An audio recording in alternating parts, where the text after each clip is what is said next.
Автомобиль протаранил людей на остановке. Хлеб подорожает уже 1 марта. А в США задумали выйти из ООН. Всем привет, это новости «Воздух» на Ходорковский лайв. Подписывайтесь, ставьте лайки. Мы начинаем.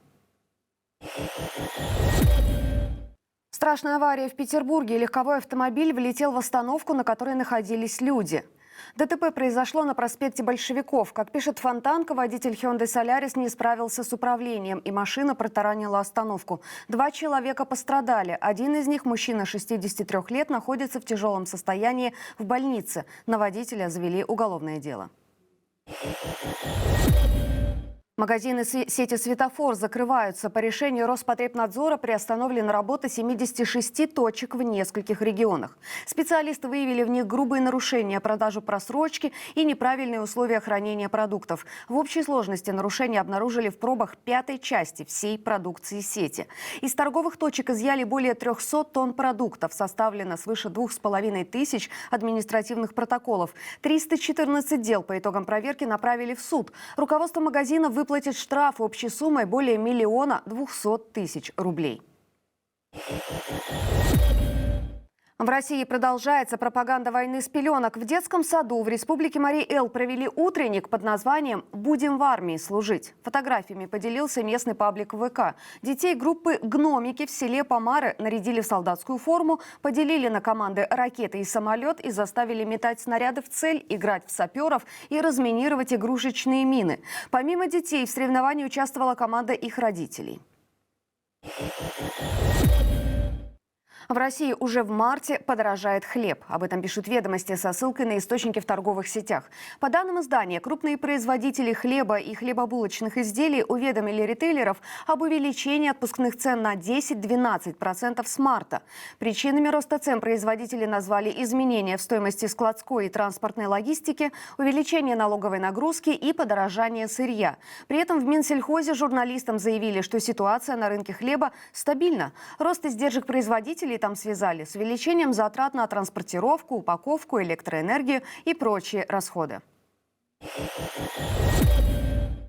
В Китае обнаружили новый коронавирус. По данным издания South China Morning Post, вирус нашли у летучих мышей, которые потенциально могут инфицировать и людей. Его назвали HKU5CoV2. По словам исследователей, пока поводов для паники нет. Напомню, что вирус из Уханя, который привел к пандемии и смертям миллионов человек по всему миру, тоже был выявлен у летучих мышей в Китае. По одной из основных версий он передался человеку после употребления животных в пищу. Летучих мышей продают на китайских рынках. По другой версии, вирус вышел из лаборатории в Китае. Представители России и США тайно встречались в Швейцарии, где неофициально обсуждали конфликт в Украине. Об этом агентству Рейтер сообщили 3 источника. По их данным, такие переговоры проходили несколько раз за последние месяцы и даже на прошлой неделе, когда в Мюнхене состоялась конференция по безопасности. При этом Рейтер подчеркивает, что в этих встречах участвовали не государственные чиновники, однако у этих людей есть дипломатический опыт. Неясно, были ли они направлены правительствами, но источники Рейтер утверждают, что советники Трампа знали об этих встречах. Участвовали ли в них представители Украины, неизвестно. При этом США впервые с начала полномасштабной войны в Украине отказались стать соавторами антивоенной резолюции ООН. Об этом также пишет Рейтер со ссылкой на 3 источника в дипломатических кругах.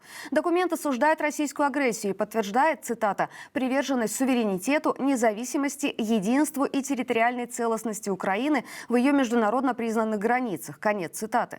Соавторами резолюции, приуроченной к 3-й годовщине российского вторжения, стали 50 стран. Какие именно, не уточняется. Впрочем, членство США в ООН уже под вопросом. Сенатор-республиканец Майк Ли представил законопроект, который предусматривает выход США из ООН и связанных с ней органов.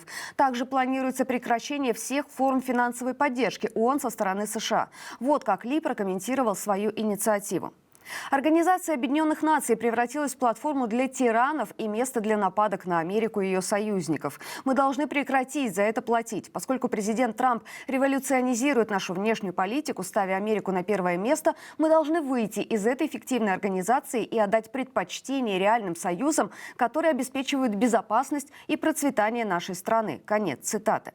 Техасец Чарльз Юджин Рой готов представить этот законопроект в Палате представителей уже сегодня. По данным Американского совета по международным отношениям, в 2022 году треть коллективного бюджета ООН составляли американские средства. Также США удалили все упоминания о российской агрессии из нового коммюнике J7. Об этом пишет «Нью-Йорк Таймс». С 22 года в резолюциях организации Россия фигурировала как агрессор, а Украина как жертва нападения. После вмешательства США документ стал более нейтральным. В нем описывается, цитата, «разрушительная война, начавшаяся с вторжения России в Украину». Конец цитаты. Дипломаты еще работают над текстом, который должен быть опубликован в понедельник. На этом фоне писатель Стивен Кинг вернулся в соцсеть X, которую покинул в ноябре 2024 года из-за токсичной атмосферы. Кинг написал, цитирую, «Просто хотел сказать, что Трамп – предатель, говнюк, любящий Путина. Это вдвойне касается Илона». Конец цитаты. У Кинга почти 7 миллионов подписчиков. И это были главные новости к данному часу. Оставайтесь на нашем канале, подписывайтесь, ставьте лайки, смотрите другие видео. Также подписывайтесь на наш телеграм-канал. Мы дублируем там все новости, в том числе в аудиоформате. И главное, берегите себя.